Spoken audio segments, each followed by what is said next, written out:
Greetings, one and all. Just a quick little discussion about caravan antennas. This is one that came off our caravan. Obviously it's the antenna tech. It's exactly how it came off. You can see how dirty things on the roof of your caravan get. So this is what you end up with. I've changed ours from a wind-up directional antenna to a Cowfish, so that there's no more winding up, which is why I changed it. I didn't want to wind up, I didn't want to point it wherever we went. It's just too much mucking around, and I forgot to put it down a couple of times, so you end up pulling over. So this is what you end up with when you change over to Cowfish. All these parts left over, and everyone knows these handles. This one's pretty good actually. The antenna tech is quite good because it's a bit more solid in the handle. The wind guards they've got a little grub screw and they just snap. So not a big fan of them for that reason. But yeah, obviously the antenna tech a bit stronger, and you've got your directional antenna and so forth. So you end up with a few parts left over, and I'll show you what went on the caravan. So not much to see. You can just see it's a Cowfish. They just look like a big pimple on the roof of your van, and you've just got to screw it down, seal it. Very simple. Once you've got your old antenna off, very simple. The thing to watch out for is these have an extra cable that will replace your radio antenna as well, if you so desire.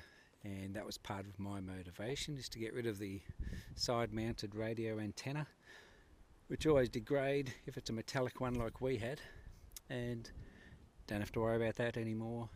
Don't have to worry about winding up an antenna. You just turn it on and away you go. It's going to be as good as you're going to get. So I'll show you the inside. That's where the wind up handle used to be. It's gone, deleted, lovely. You've got a cable for your radio and a cable for your antenna for your TV. So the existing F-type connector stays, the previous existing cable to the TV stays. Thing to watch out for these cables is they're not like we traditionally use in Australia. They're not an RG6 cable, so F connectors are tricky to fit this. It's like an RG59. That's a weird one though. So just watch out for that if you have to change an F connector on them for any reason. They're a bit tricky. So yeah, so just run your new cable in after mounting your new antenna and just hook it up. A few clips just to tidy things up. Extra cable went for the radio, that's over there. And the thing I would mention about difference between the wind-up antenna with its wind guard, antenna tech, and such as the Cowfish. Is the Cowfish better? Performance wise, I would say nothing noticeable. It can't pull signal from nothing. So if you've got no TV reception, it won't give it to you magically.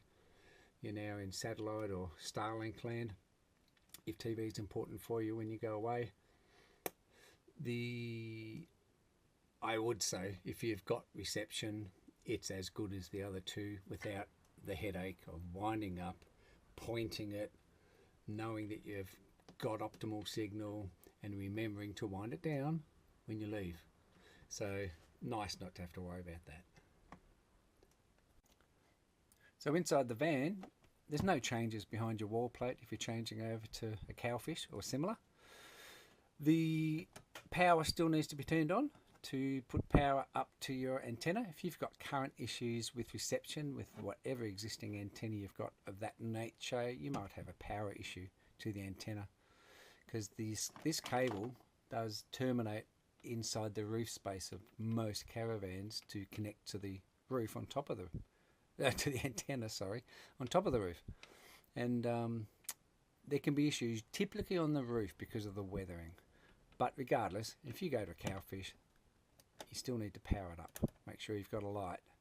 If you pop a fuse, you've got a problem with the cabling 9 times out of 10. And just pray it's not in your roof cavity, which is infrequent. Probably 1 in 10 is that issue. So yeah, super easy upgrade to a Cowfish. Hope that helps. Thanks for watching. I get asked a lot about is off-grid systems in caravans, and for me, I prefer the Victron solution in its entirety. It is a platform that integrates beautifully. They do release regular updates, which is lovely. You've got all the functions, all the alarms, all the notifications. I've got Bluetooth fridge monitoring for temperature, so I can see in this install tunnel and temperatures, tank levels, etc. I won't go into depth on this.